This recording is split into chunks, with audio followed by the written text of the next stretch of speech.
Detroit is presented by Bell Tire.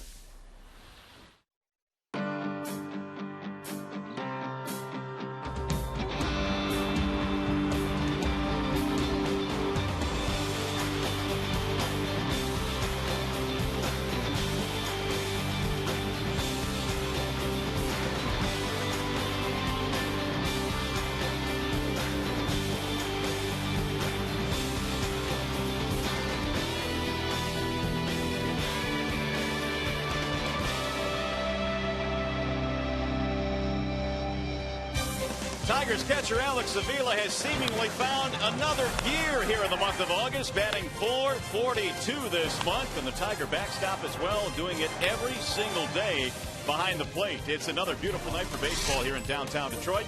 Welcome to Game 3 featuring the Twins and your Detroit Tigers.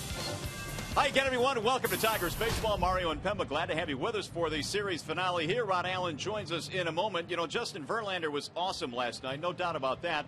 But the Tigers' offense has been pretty special as well in this series. They banged out 26 hits in the first 2 games of the set. And when you look up and down the Tigers' lineup, you now find 4 guys within the top 15 in hitting.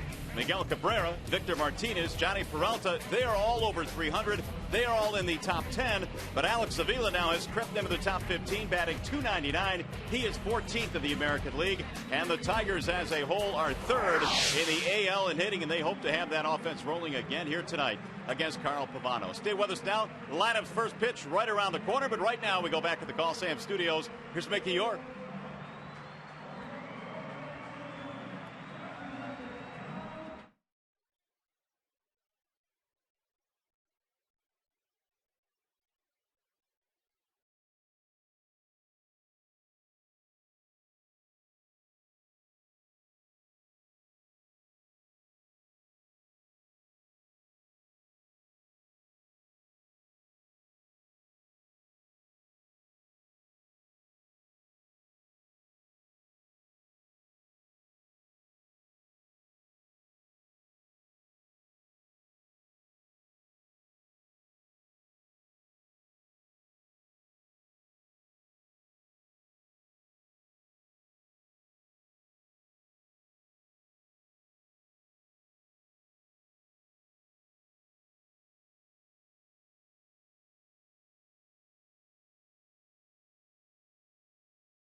Back here at Comerica Park in downtown Detroit. Gorgeous evening for baseball. Once again, the Tigers and the Minnesota Twins doing battle here in the final game of the series. Starting lineup for the Twins tonight is presented by the Metro Detroit Chevy dealers. And for Minnesota, once again, Ben Revere leads off in center field, followed by Trevor Plouffe and Joe Mauer. Justin Morneau at first base. Jason Kubel in right field.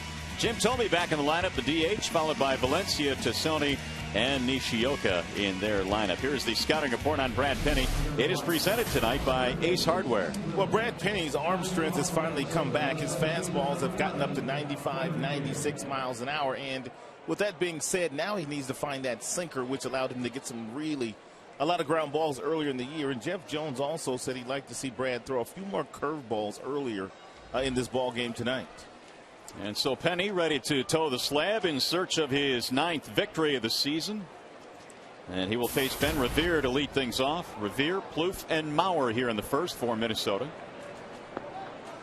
Pretty good series for Revere, playing for Denard Span, who is still out. Span has not played in this series. 4 for 9 for Ben Revere. And here is the first pitch of the ball game tonight. It's up high, 1 ball and no strikes on Revere. Our game time temperature tonight is 81 degrees. Lights are on here at the ballpark on a gorgeous night. Here's the 1-0 pitch. That's in there for a strike as Phil Cuzzy goes up with the right hand. Brad told me a couple of starts ago that he is finally healthy this year for the first time in the last couple of years. And he also recognized the fact that fastball at 96 is kind of straight, and he wants to try to find the cutter or the sinker here tonight. There's a cutter. Yeah, sliding inside at 94, and the count goes to 2-1. That's a pitch that he pretty much added midway through this season, that cutter. Yeah, but how about 94 with that pitch though? Pretty good. That dog will hunt up here. Here's the 2-1 pitch. Soft ground ball to the shortstop, Peralta on the backhand. Rivera's out 6-3, 1 gone. By the way, if the Tigers combine for 3 or more home runs in this game, bring a copy of the box score to a participating Arby's location tomorrow, and you will get yourself a free small order of curly fries. 1 out, and here is Trevor Plouffe. He is playing second base. 3rd time in the series he has started, batting .207, and he has scored a couple of times in the series.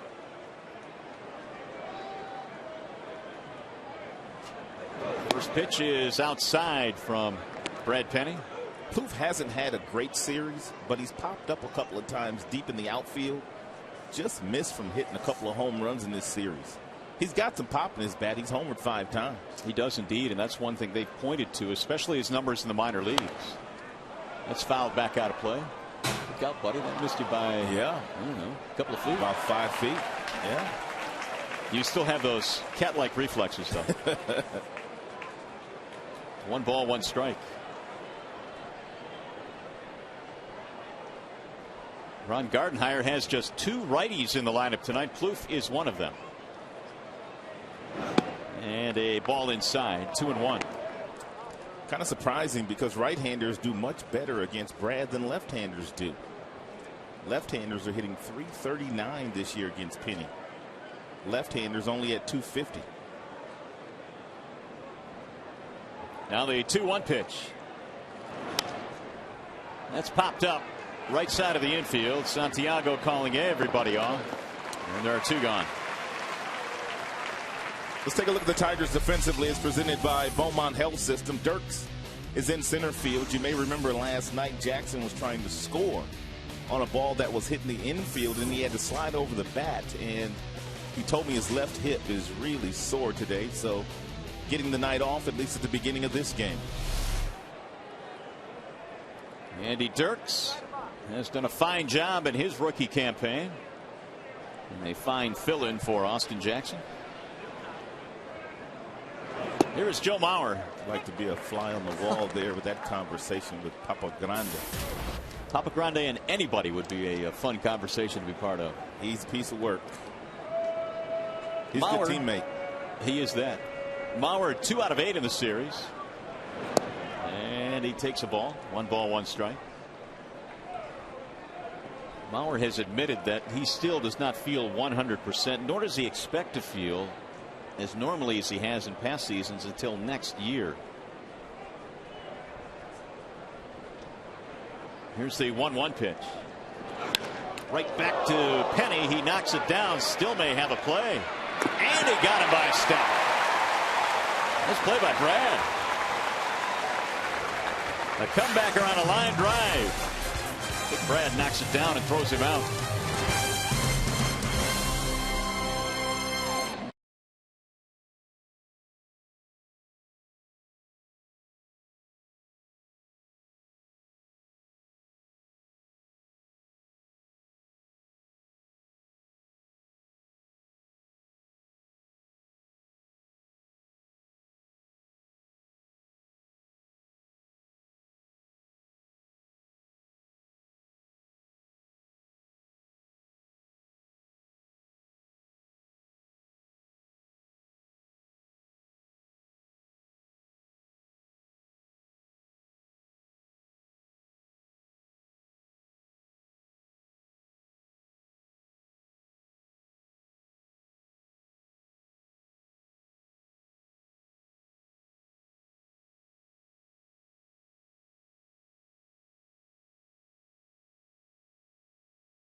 The leadoff slot tonight for the Tigers. We check out their starting lineup presented by Big Boy. Dirks and then Bosch and Delman Young.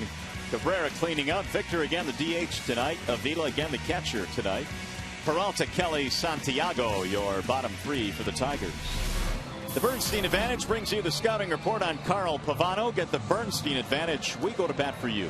He's only walked 31 batters this year in over 160 innings. But with that control, that means you're going to give up a lot of hits. And he's given up 187, which is tops in the American League. He's got a fastball. He's got a sinker. He's got a cutter. He's got a split. He's got a change. Nice assortment of pitches for Pavano. He is 35 years old out of New Britain, Connecticut. And here is his first pitch to Andy Dirks. It's in for a strike, 0-1. Dirks hitting almost 300 over his last 22 games. His overall average up to 263. That one missed outside. 1 ball, 1 strike.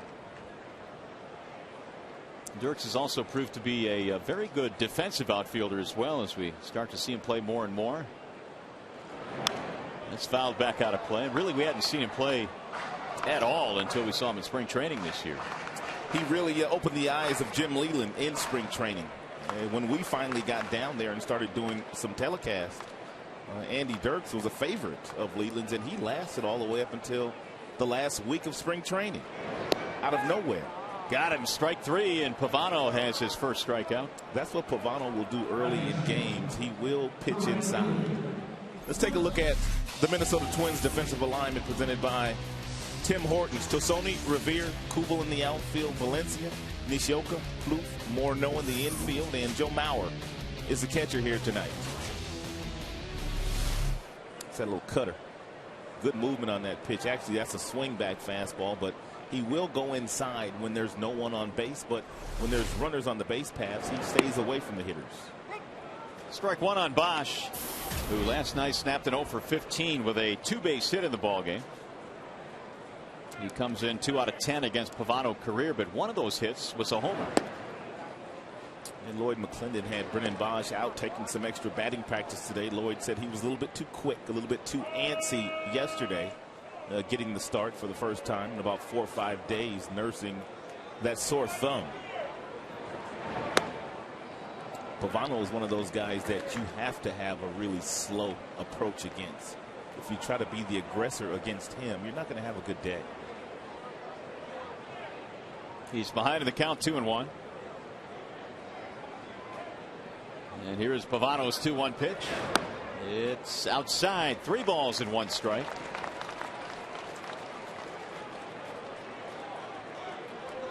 Delmon Young waiting on deck with his .271 batting average.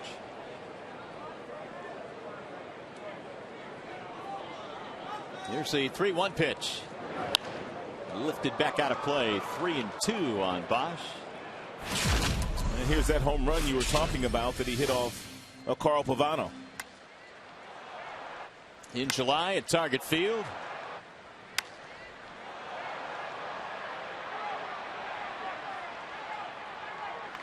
One of the 16 home runs that Bosch has hit this year for Detroit.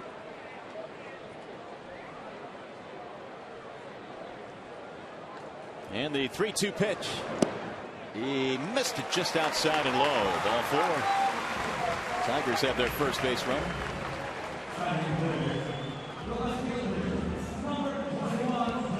He's going to bring up Delmon Young.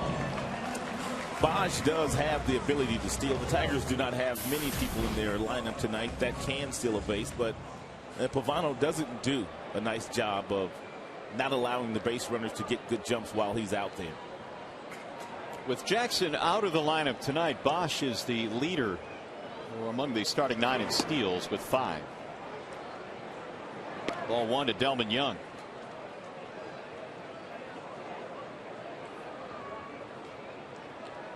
Delmon in the series 4 for 9. He's hit safely in his last 3. Homered in his first Tigers at bat 2 nights ago. And it's fouled back out of play. 1 ball, 1 strike. Is there any advantage here for the pitcher or the batter when you change teams? I mean, I don't know how much he has faced Pavano in the past, but does Pavano have a good scouting report on Young, vice versa? Oh, no doubt. Pavano knows a lot about Delmon Young. I don't think Young's paid that much attention to Pavano, but Pavano knows that Delmon's a free swinger, and he's going to expand the strike zone here. He does, but Young does not chase. And he expanded the strike zone on the very first pitch to Delmon. Although Delmon doesn't swing as frequently as the first pitch as this year as he did when he first came in the league, he's still very aggressive early in counts.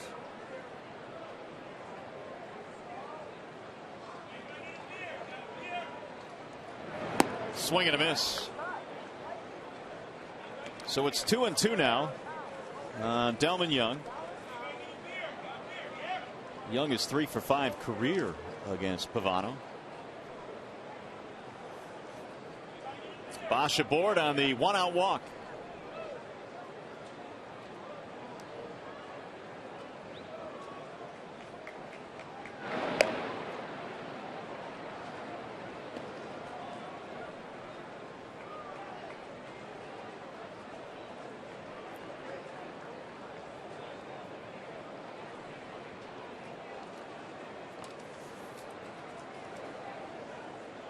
Healthy lead by Brennan.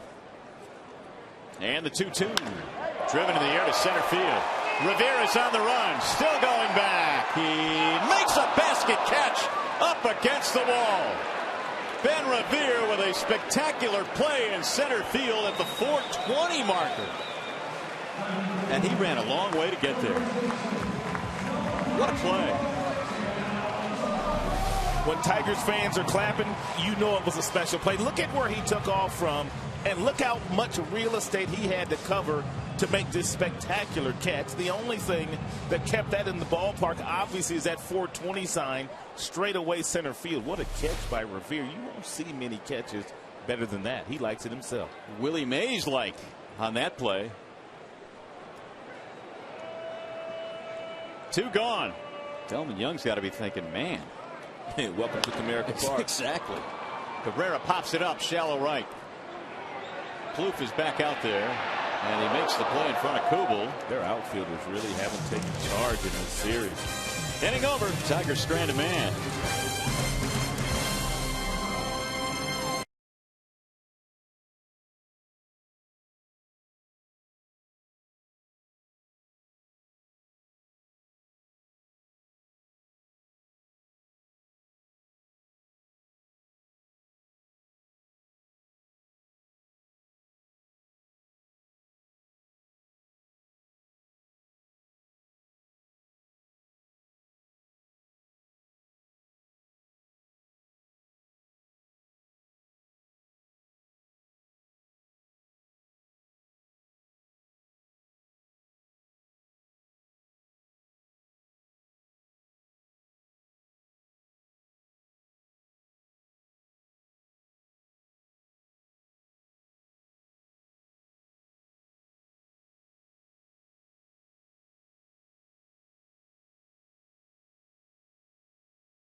brought to you by Comerica Bank. Strength and stability since 1849. By Jeep Brand, now celebrating 70 years of legendary heritage. And by Arby's, it's good mood food.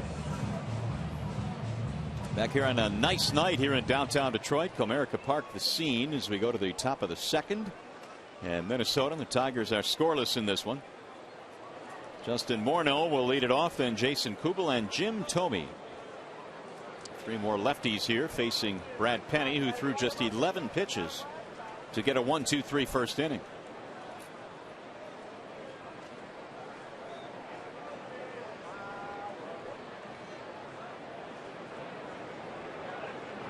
Morneau looks at ball one. 2 for 8 in the series. Couple of RBIs for Justin Morneau, batting .223. Wrist problems this year landed him on the disabled list along with neck surgery. Had a herniated disc in his neck and they had to remove that fragment. There's a strike call, 1-1. And Morneau was saying, you know, most of the pain that was shooting down my shoulder and arm is gone, but there is still some numbness in a couple of his fingers, and that may take a while to come back. The 1-1. That one missed. 2 balls and 1 strike. I had back surgery, maybe 3 years ago, and I still have a little numbness in my lower leg. Takes a while sometimes for those nerves to regenerate, and sometimes they never regenerate, the doctor said. It's a scary thing. Here's the 2-1 pitch. Lifted in the air toward left. Delman Young. He plays a deep left field. Plays almost on a warning track. I'm going to ask him about that on Friday. 4 up, 4 down meanwhile against Penny. By the way, this game is available in high definition on Fox Sports Detroit HD, sponsored by Xfinity from Comcast. I pretty much know the answer. I mean, when you have a guy that likes to play deep, pretty much he is telling you that he feels more comfortable coming in than going back. Here is Kubel batting .298. 1 for 9 in the series. And Penny pumps in a fastball right at the knees for strike 1. Also something else with Delman, because you're battling the sun here at Comerica Park when games start. And the deeper you are, sometimes the better. You have a little bit more time. Look at his body. He's even to the side trying to get away from the sun. And left field here is the only outfield position that is really covered in the sunshine at this time of night, so the left fielder is the only one dealing with that. He's trying to angle his body in a fashion to where the sun's really not coming into play.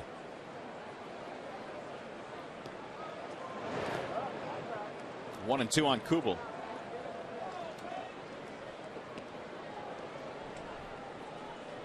This is only the second time all year that Brad Penny has made 2 consecutive night starts. We joke and have joked all season long about how he seems to pitch on day games only. He's made a lot of day starts. It's just how the schedule has fallen. I think he's had 15. Yes, he has. Swing and a miss, and Kubel is out of there. First strikeout tonight for Brad. 2 outs.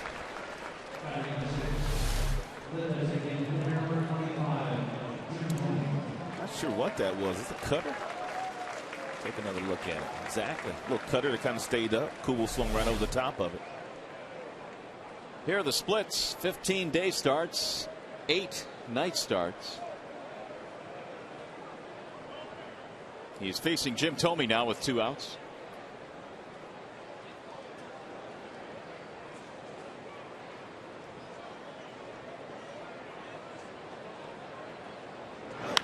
Thome slams one toward left field. Young is on the move to the track, to the wall, and that ball is gone. Jim Thome, 2 nights removed from hitting his 600th, has just hit number 601. That is his 3rd home run of the series, and all 3 home runs have gone the opposite way. If you weren't with us last night, I was telling a story about Thome. He said that Frank Thomas told him, whatever you do when you get older and guys start to pound you inside, don't ever lose this stroke. Don't ever lose the inside-out stroke where you lead with the bat knob. You allow the bat head to lag over the heart of the plate. And when you've got that monster power like Thome has, you can drive the ball out in that direction. How about Delman? Delman absolutely crushed his ball last half inning, and it gets run down at the 420 sign. And Tommy hit that ball, don't get me wrong, but not nearly as hard as Delman hit his. Valencia looks at a ball. So Tomy's on his way to 700 now. Although I'm not sure that'll happen. He said that the other day that he's not going to get there. No, that would take some doing. 1 ball, 1 strike. So Tommy now is chasing Sammy Sosa, who is next on the list at 609. Tommy at 601. Do you know that the only member of that 600 home run class that got there sooner than Tommy is Babe Ruth? Really? He's the only one that got there quicker than Jim. Did not know that. Fly ball, right center field. Bosch coming on. It's going to end the inning. Valencia is out, but Tommy hits number 601 and gives the Twins a 1-0 lead.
Weekly, we go into the vaults for telecast footage from 1982 when the Tigers were beginning to mold themselves into a contender.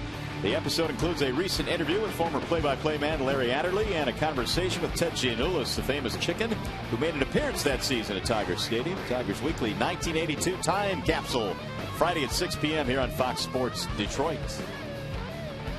Some great old footage as well from old Tiger Stadium. A couple of years after that, they won the World Series. They did indeed. The magical year of '84. Victor Martinez showing bunt. Who's going to run for you? Good question. 321 average for Victor. The 0-1. Little chopper hit slowly toward Nishioka. Martinez is out, 1 away. So Pavano, who gave up a walk in the first, retires the first man he sees here in the second. Now Alex Avila, who seems to be getting on base in every single at bat. Alex 5 out of 6 in this series. Knocking on the door of 300 once again. He was down about 280 there, under 280. Well, the month of August has spurred his numbers back upward. It's been an incredible month.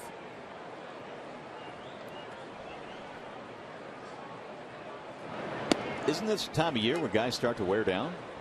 Yes, it is, but not Alex. There's those numbers of July and now August. Not the dog days of August for Alex.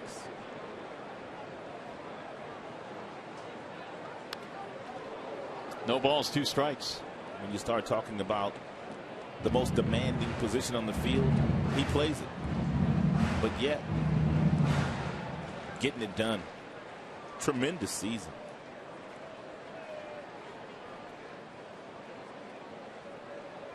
Avila's hit 13 home runs. He's hit safely in 12 of his last 13 games. And Pavano has him set up 0-2. That's lifted back out of play. For whatever reason, Pavano has done his best work in the American League Central. And since the beginning of 2009, he has 22 victories. There's only one pitcher that has more victories than him in that span. You guessed it, Justin Verlander. Not surprising, huh? Also not surprising that Minnesota would pick him up from the Indians. He won 17 last year for the Twins. 1-2. He was a free agent after last year, and they signed him to a 2-year deal.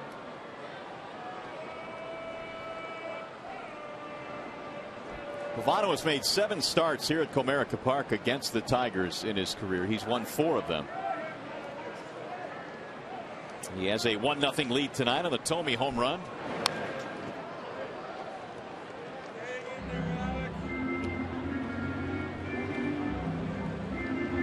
Here are those career numbers here at Comerica Park. ERA is over 4, though.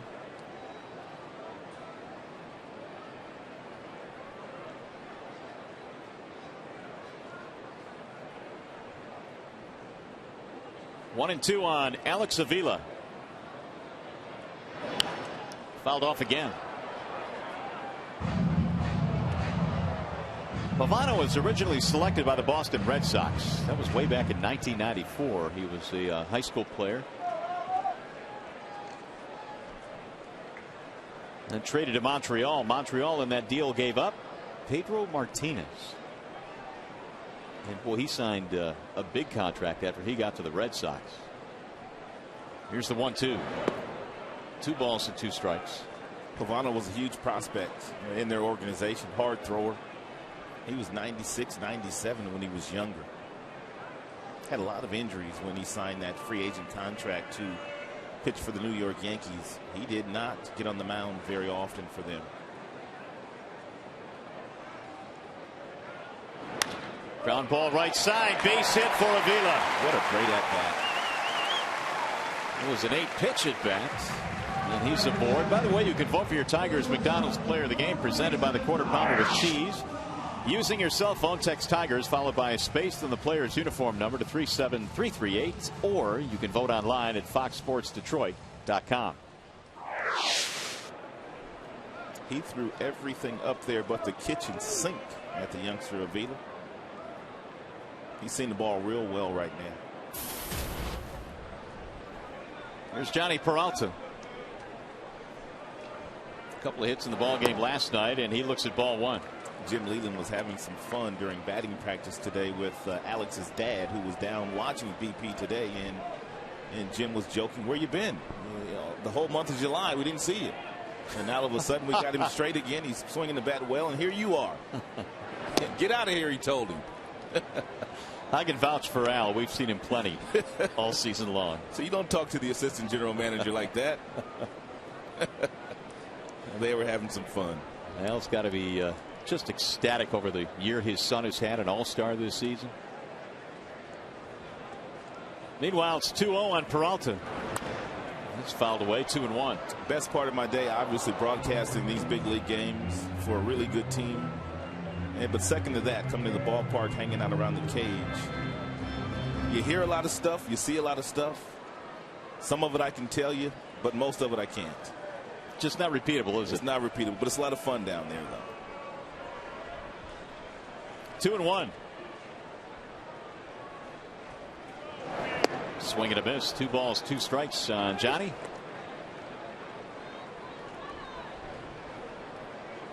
Peralta came in 5 for 12 against Carl Pavano. He's had some success against him.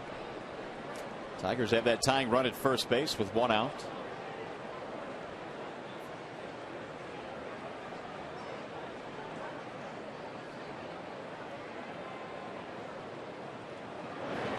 Got him, strike 3.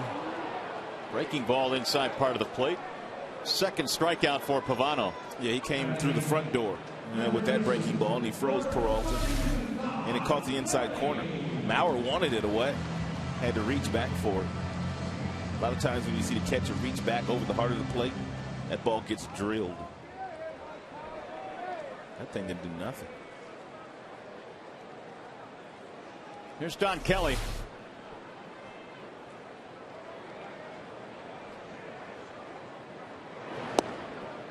Strike one on Don, playing third base tonight. 3 out of 4 with a home run against Pavano. And so he gets another opportunity here this evening. I guess that third base position has become a position of conversation lately. Here's the 0-1. High fly ball, shallow left.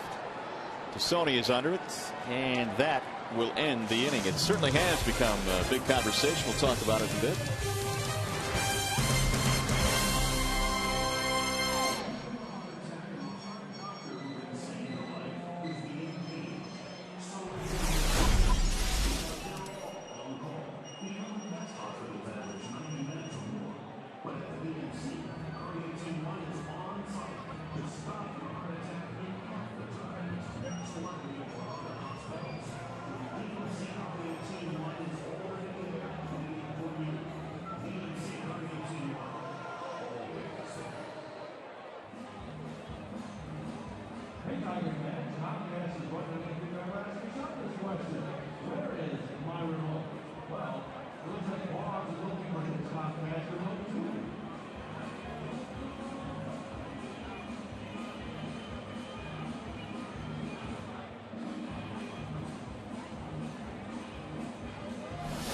The game has to move on. It has to go on, and to stop there and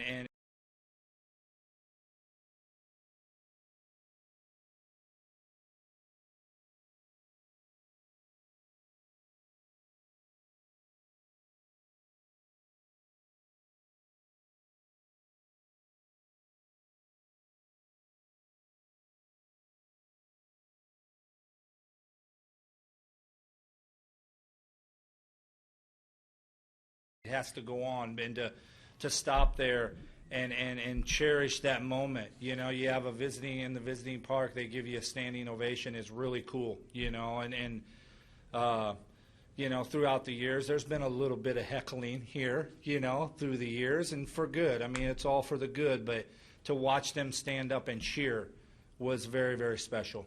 Something I'll never forget.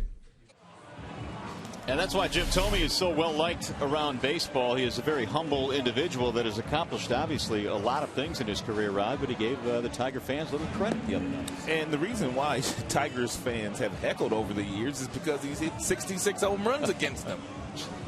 What do you expect him to do? It's a pretty good reason. But it was nice. They gave him a standing ovation, and Jim Thome is homered again tonight, so he continues to torture him. The only run of the game, courtesy of the Thome homer. Little fella got the binoculars out and everything. It's great to see the kids at the ballpark, and they always seem to be smiling when they're here. Well, here is Rene Tassone to lead things off as we head now to the top of the third. Brad Penny back to work, and his first pitch splits the plate, strike one. Tassone batting 197.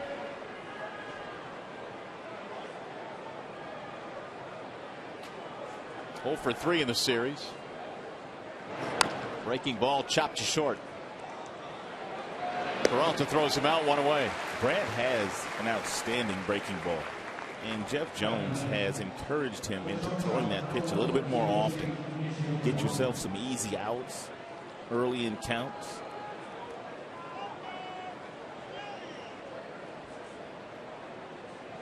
It's going to bring up the number 9 hitter, Nishioka. Here's Jeff Jones, the pitching coach, took over at the All-Star break when Rick Knapp was relieved of his duties. He's a lifer in the Tigers organization.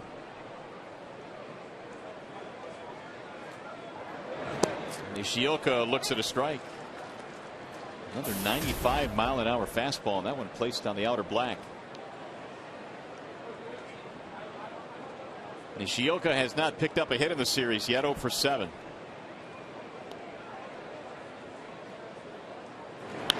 Ground ball right side. Santiago has the routine play. Another ground ball out, 2 away. Just to finish that comment I made about third base. A lot of people are wondering why Betemit doesn't play more. Jim also announced that Brandon Inge more than likely going to get called up at the beginning of September. He's going to get some reps as well if that does happen. Kelly getting that start today.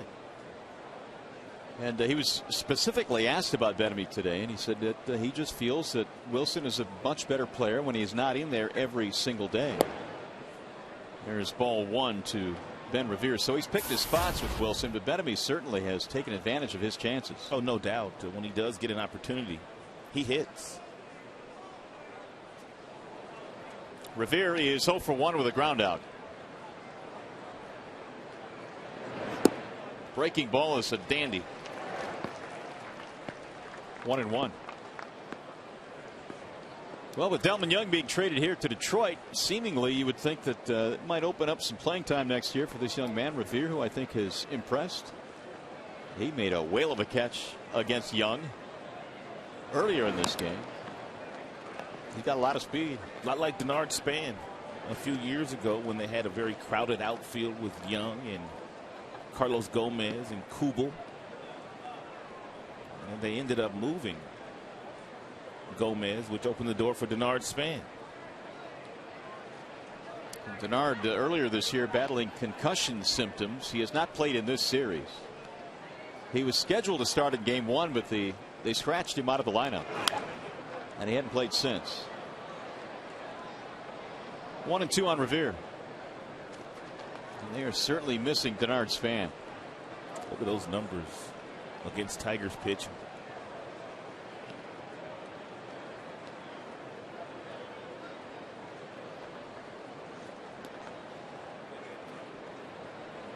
Here's the 1-2. Revere stays alive.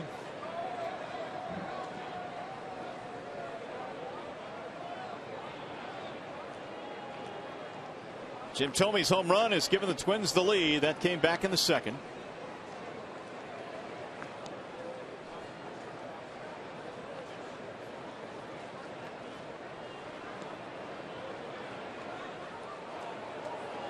And again the 1-2. 2 balls, 2 strikes on Revere.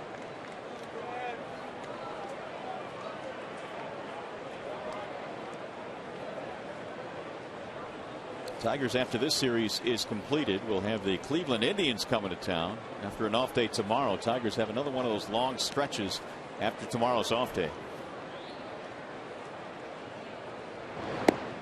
Outside, 3 balls, 2 strikes. Cleveland Indians and the Chicago White Sox played 14 innings last night. Saw that.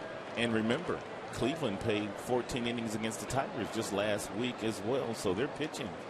And it might not be at full strength when they arrive here on Friday. They don't have a day off. They play on Thursday too. Here's a 3-2 offering. Walked it. 2 out base on balls for Revere. That'll be the first walk for Brad Penny tonight. Well, Jim might have to help Brad Penny out by possibly calling a pitch out and giving Avila a chance to throw.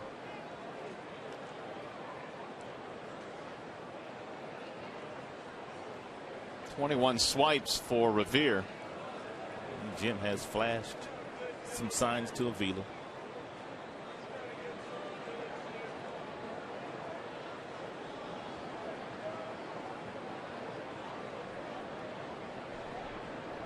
Trevor Plouffe, the batter, he popped up his first time up.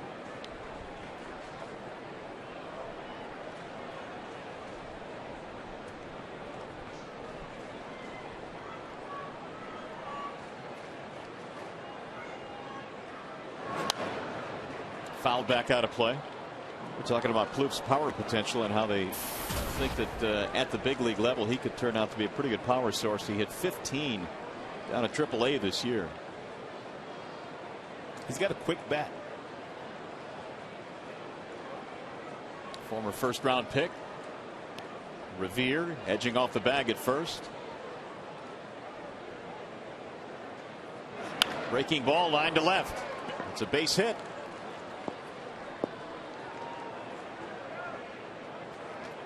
So with 2 outs, the Twins are threatening now with 2 men on, and they've got the meat of their lineup coming up. Sometimes when there's a fast runner on first base, as a pitcher, you quicken up your delivery. Look how quick he was with that delivery. And because he was so quick, the arm never caught up. Therefore, he didn't get on top of this breaking ball. He just flipped it up there, and it laid right around the belt buckle because he didn't get to that good balanced position because he was sort of worried about Revere on first base. So now he's got to deal with Joe Mauer, who lined one right back off of Penny in the first inning.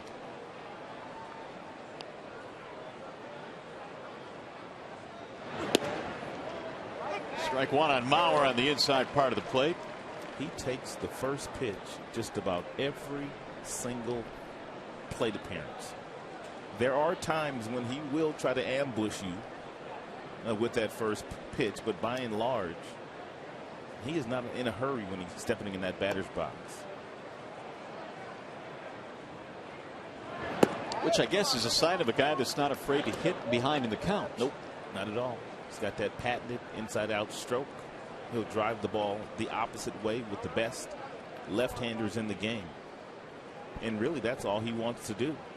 The Tigers have had success this year against Mauer because they've gotten him a roll over to the second baseman and the first baseman on occasion by throwing him slow breaking balls. Here's the 1-1. 2 balls and 1 strike. There you go. And that's pretty much why he's a perennial 300 hitter, although not there this year. Not afraid to hit the ball the other way.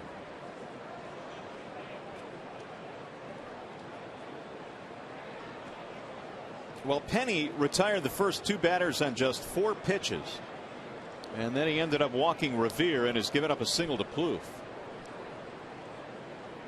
And Brad now has fallen behind Joe Mauer. Well, the best pitch for Brad to throw right here probably that breaking ball, and to see if he can get Mauer out in front of that pitch.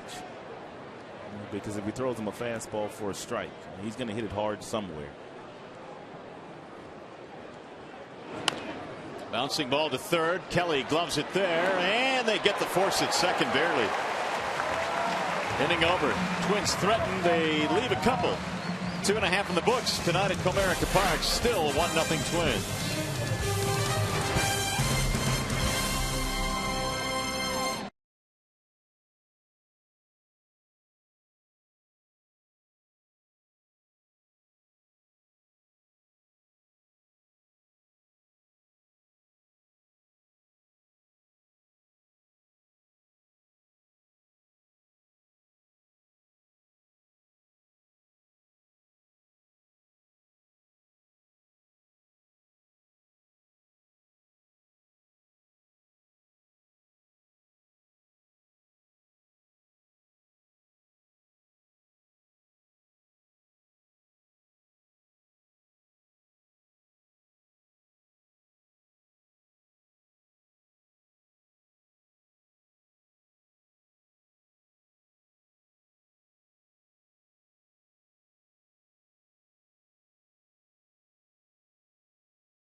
For Ramon Santiago, it started in Baltimore when he homered to left field, and it kind of continued here when he got his next start here at Comerica Park. He homered in last night's game, and then later he doubled off the base of the wall in left field. So he's found that little power stroke here last couple of days. And it'll be Santiago to lead things off here in the bottom of the third. Santiago, Dirks, and Bosch against Pavano. High and away, 1 ball and no strikes on Ramon. The Minnesota Twins, they know that bunting is part of Santiago's game, therefore crowding him on the corners in the infield.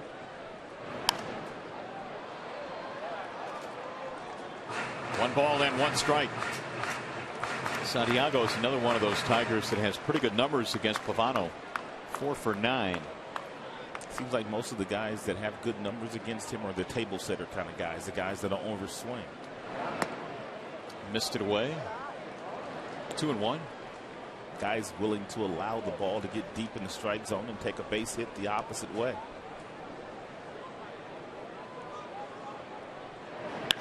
Ramon hits one back up the middle into center. As you were saying, he has given up 190 hits this year. The only other pitcher in the major leagues that have given up more hits than him, and you're going to be surprised by this name, is Chris Carpenter. What? Really? Chris Carpenter of the St. Louis Cardinals had given up 192 hits coming into play today. Pavano's second with 190 now. I am surprised with Carpenter. Here's Dirks. And he struck out back in the first. He is 0 for 1.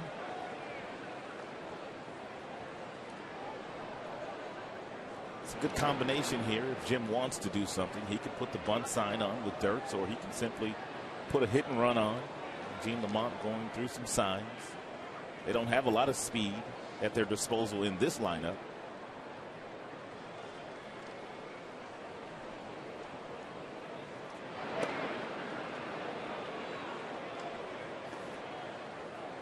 Gene Lamont relaying the signs.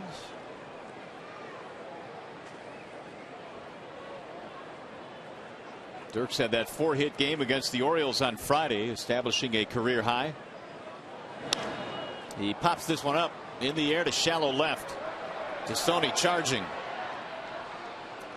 And the runner retreats, 1 gone.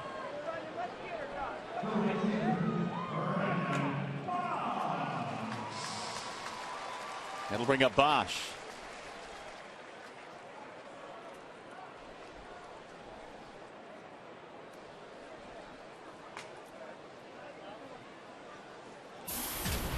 Brendan had a base on balls back in the first inning.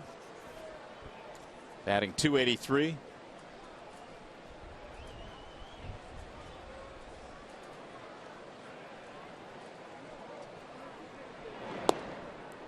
Strike 1. We're talking about all the hits that Pavano has given up. He's had 4 games of 10 or more hits this season. Carpenter's had 6 of 10 or more hits.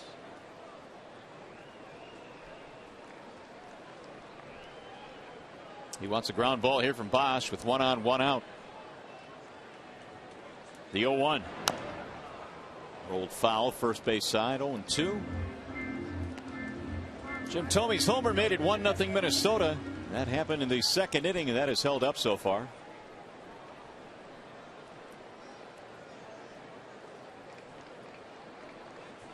Santiago led off the inning with a single.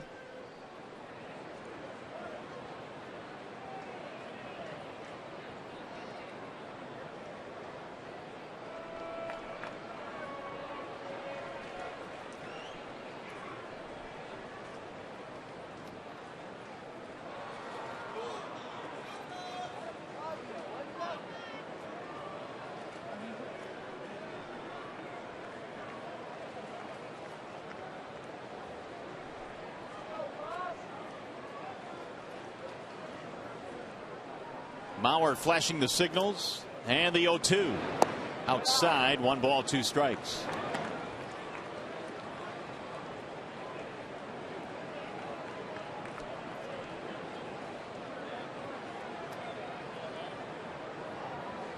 Bosch missed a few games with the sprained thumb. And he very nearly tied that game on Sunday in Baltimore, pinch hitting in the 9th inning in that big comeback the Tigers put together. Shatters that one foul as he goes back into the seats. 1-2 the count on Bosch, and his thumb is still heavily taped. They want to make sure they can get as much padding as they can on it.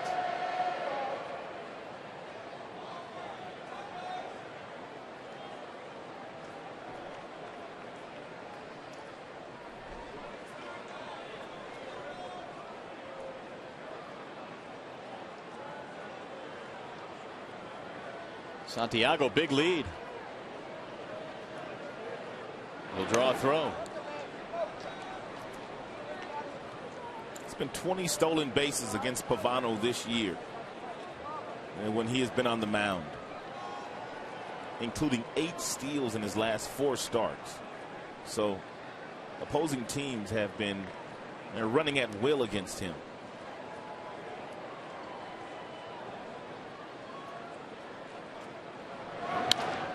Soft liner to left, base hit. What a nice at-bat. Santiago coming to third. And he is safe at third base. Sliding right into Valencia. Tigers now have him at the corners. Great hustle. He ran right in the face of the left fielder Tassoni, and that was a really close play. Santiago did not hesitate once he got around second base, and I thought he was going to be safe by a long shot, but then what a throw by Tassoni. And why was he safe anyway? Here's another look. Ooh, that was close. Looks like he's off the base. Wait a minute. Stay with me. Stay with me. Now he's off the base and he's got the tag on him. Well, he's got his arm on him. Didn't actually tag him, though. First and third. That's James Hoy down there at third base. Had a bird's eye view. Tigers have their third hit. Delman Young, the batter. It's a nice piece of hitting there by Bosch. Everything that Pavano threw him was away, so he basically took what Pavano was giving him. Pavano in his last start was in and out of trouble all night long. He gave up 10 hits against Cleveland, but allowed just 1 earned run.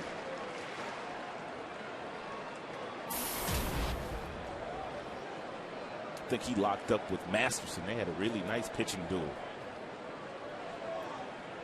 By the way, the Tigers last night 5 for 11 with men in scoring position. Drilled to center field again. Rivera's on the run, and he'll make a diving catch to rob Delman Young yet again. What a play by Rivera. The Tigers score the run on the sac fly, but Delman can't believe it. All he could do is laugh. And Gardenhire, all he could do is laugh too. How about that catch? Oh, he's made 2 spectacular catches here. You won't see finer plays than these 2 that he's made already today. Delman Young should be 2 for 2 with a couple of doubles and 3 RBIs. Maybe 4 RBIs.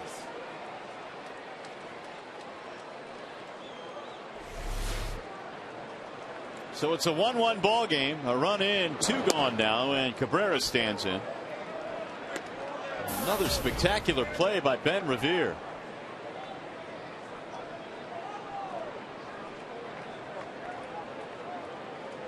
An over the shoulder grab on Delman at 4:20 in the first inning, and now the diving catch off to his left in the gap.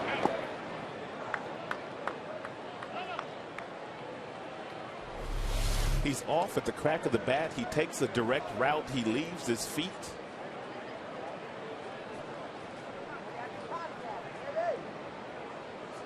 Doesn't get much better than that. Not the last couple of times we're going to see either one of those plays today. 1 ball, 1 strike on Miguel Cabrera.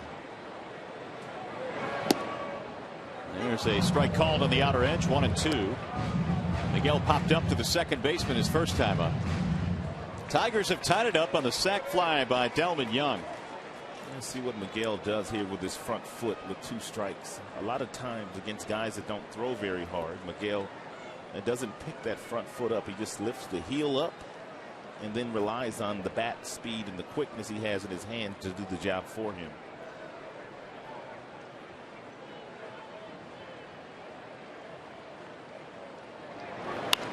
Ground ball to short. Nishioka. Force out. Ends the inning. Tigers get a run, though, on a sac fly, but it was a tremendous diving catch by Ben Revere.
AT&T. And by your neighborhood Spartan stores. For locations, check out turntospartan.com. Remember that field, Rob? You played on there once. I sure do remember that field. In the corner of Michigan and Trumbull. Yes, indeed. A lot of fond memories there. Flagpole still out there. 440 feet from home plate.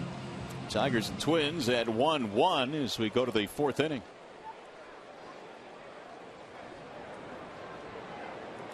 And for the Twins, it'll be Justin Morneau to lead it off. Morneau, then Kubel, then Thome. Tigers have evened this one up. 1 run, 3 hits for Detroit. Twins 1 run, 2 hits. Neither team with an error. Morneau flied to left field his first time up, 0 for 1.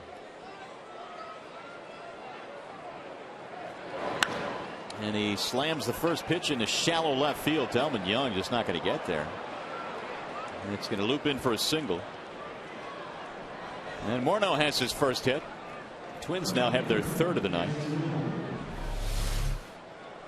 I think Delman was kind of fooled by the swing, took a couple of steps back as well, and then playing deep, as we've pointed out the last couple of days. No way he's going to catch that ball. So the leadoff man is on. That'll bring up Jason Kubel, who Penny struck out back in the second.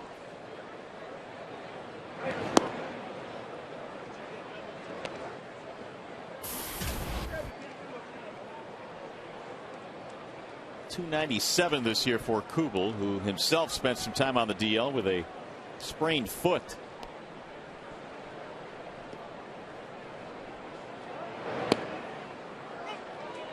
One ball, one strike.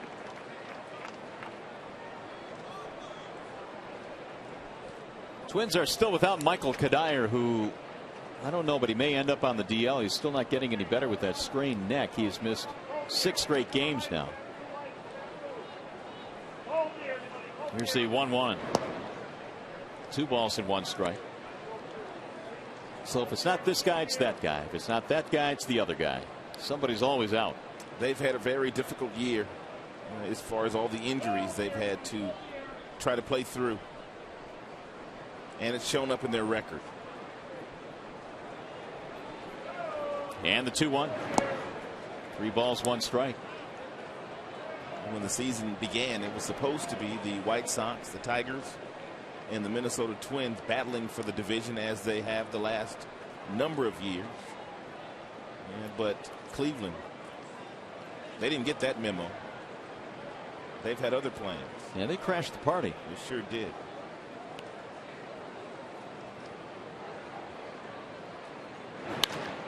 Line drive caught by Peralta. Morneau gets back. Kubel hit it hard. Right at him. Had him played perfectly.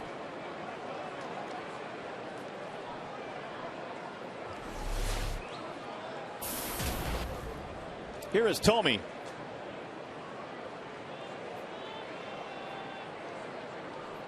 And there's the shift they have on for Thome. With the runner at first base, Santiago would typically be on the grass, but he's on the edge of the dirt right now with Morneau at first base.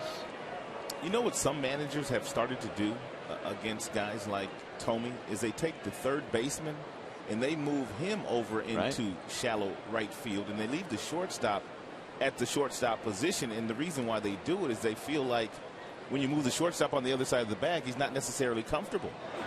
But if you put the third baseman out in the outfield where Santiago would be, it's not that big a deal. So you're starting to see third baseman over on that right side of the infield in the outfield, and the shortstop stays put, and of course the second baseman plays his regular position. 1 ball, 1 strike on Thome.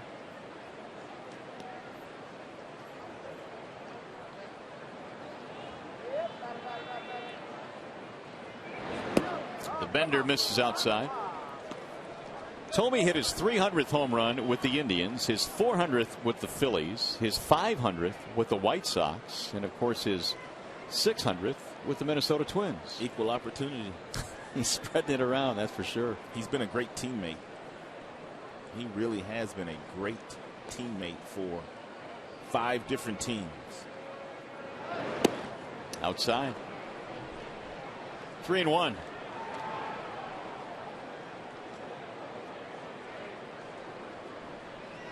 Danny Valencia waiting on deck.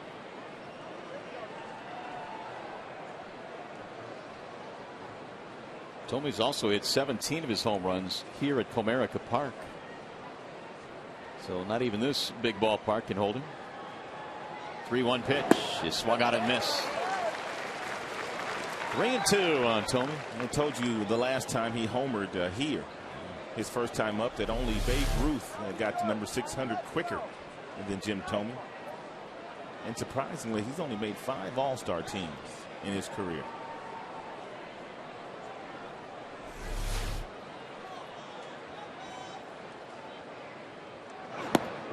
And he'll take a walk. Second walk issued by Brad Penny tonight.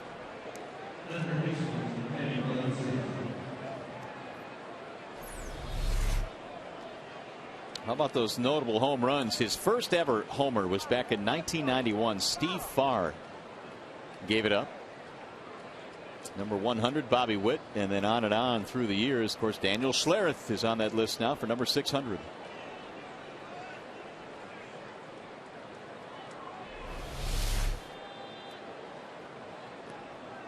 So a threat brewing now for Minnesota. Here's Valencia. Strike one. It gets away from Avila. And the runner at second base, Morneau, will move up. Double play is still in order. But the sacrifice fly also will score a run here. Avila just couldn't find it. Hit him right in the glove. Yep, sure did. And then he couldn't be looking for, where did the thing go? It's a good heads up play by Morneau at second. Pass ball.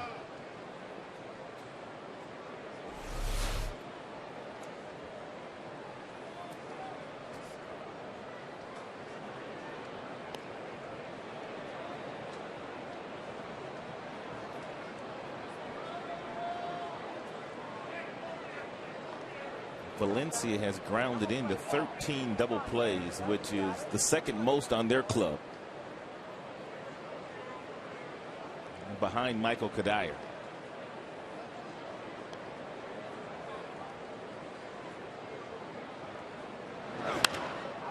Not this time, though. He pops this one in the air to shallow right. Morneau tagging.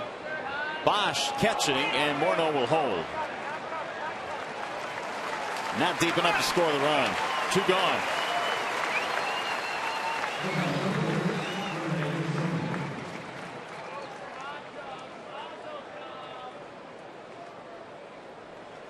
And that leaves it up to Tassoni,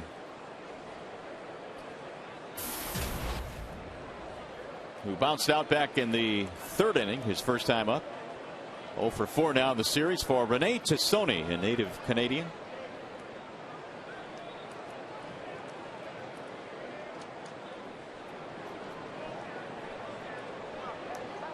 Canada represented at third base and represented at the plate as well. A couple Canadians on this Minnesota team.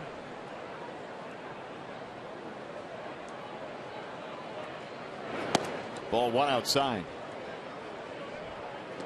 Twins got a run in the second. Tigers tied it up in the bottom of the 3rd. Final game in this series. Twins leave town off day tomorrow. Then the Indians come a-calling.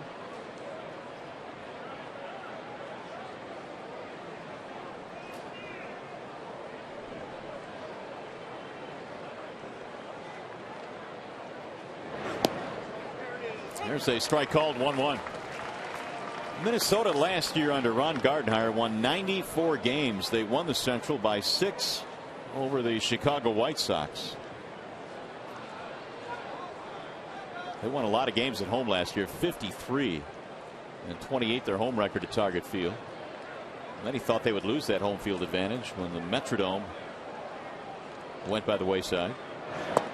Wave and a miss. 1-2. And Gardenhire was the manager of the year last year in the American League after finishing second, I believe, at least 3 or 4 different times in the voting. Finally got it. And they did that as well without Joe Nathan, who was out last year. Morneau out quite a bit. 1-2 on Tassoni.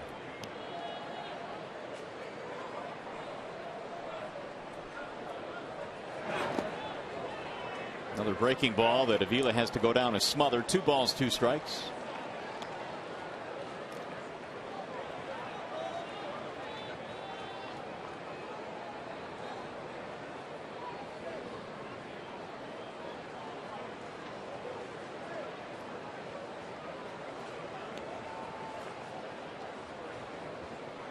Cleveland tonight playing in Chicago again. They're underway at U.S. Cellular Field.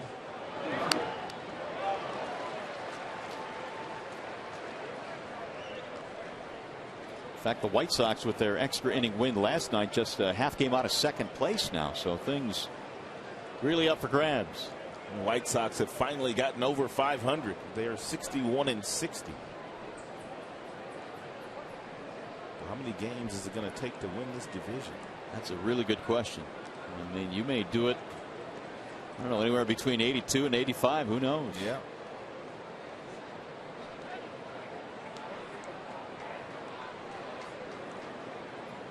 Doesn't matter how you get in, just get in. Anything could happen.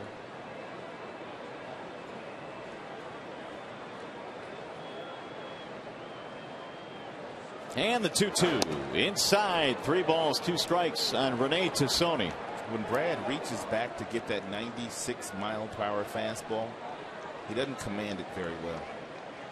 He has reached back to get a couple here in this inning, and he hasn't hit the strike zone in that velocity range. Nishioka waiting on deck. Tomey is on the run from first base, and it's fouled back out of play. Brad's fastball has been mid-90s most of the evening here. 95 again. He now has thrown 61 pitches, make it 62 actually, just through his 62nd. Brad once again pitching behind Justin Verlander with some days off, and Brad being skipped on that last road trip. Bullpen's at full strength tonight. JV left him in good shape, as he normally does. Verlander got taken out of the 8th inning last night, and it looked like it was going to be another one of those situations where he was just going to amp it up and get through that 8th inning. But Phil Koch came on through 1 pitch to close out that frame, and Verlander ends up getting his 18th win. Well, the 120th pitch of the night that Verlander threw was 98 miles an hour.